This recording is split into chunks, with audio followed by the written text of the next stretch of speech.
Step 1. First impressions. There are many ways to write a standout melody, but it's difficult to improve on the method that PJ Harvey uses in her new single, A Child's Question, August.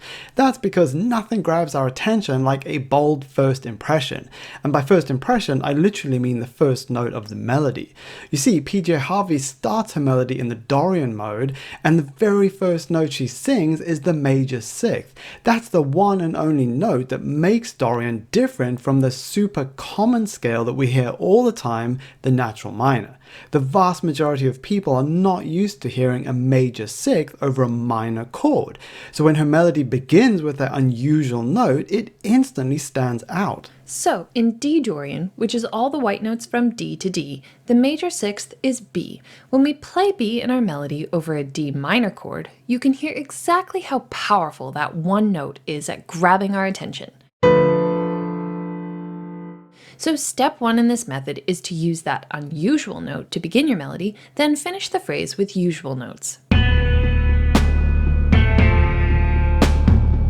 And just before we jump into the next step, if there's an artist you want us to hack, drop us a comment. Also, are you new to music theory or are you experienced but you want a refresher? Then download our free book. It only takes 30 minutes to read, then you'll have a solid theory foundation that you can instantly apply to your songwriting and producing.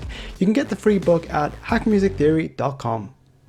Step 2. Second impressions. Your listeners are now familiar with that unusual note, which means that if you play it again, it won't be unusual anymore. In other words, your melody is now at risk of losing its initial impact and therefore losing your listeners' attention. The way PJ Harvey deals with this issue is brilliant. In the second half of a melody, instead of singing the major sixth again, she sings the minor sixth. That's the usual sixth note in a natural minor scale, which we're used to hearing, but after getting our ears used to that unusual note, the usual note now sounds unusual. What a brilliant trick. So to maintain your listener's attention, step 2 of this method is to create a powerful second impression by using the minor sixth, which is B flat, in the second half of your melody.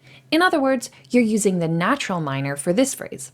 Just to recap, we're starting our melody in D Dorian, then switching to D natural minor.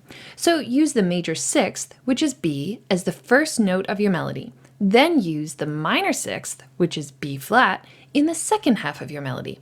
And if you need more help writing melodies, just download our songwriting and producing PDF and follow the 7 guidelines in our melody checklist.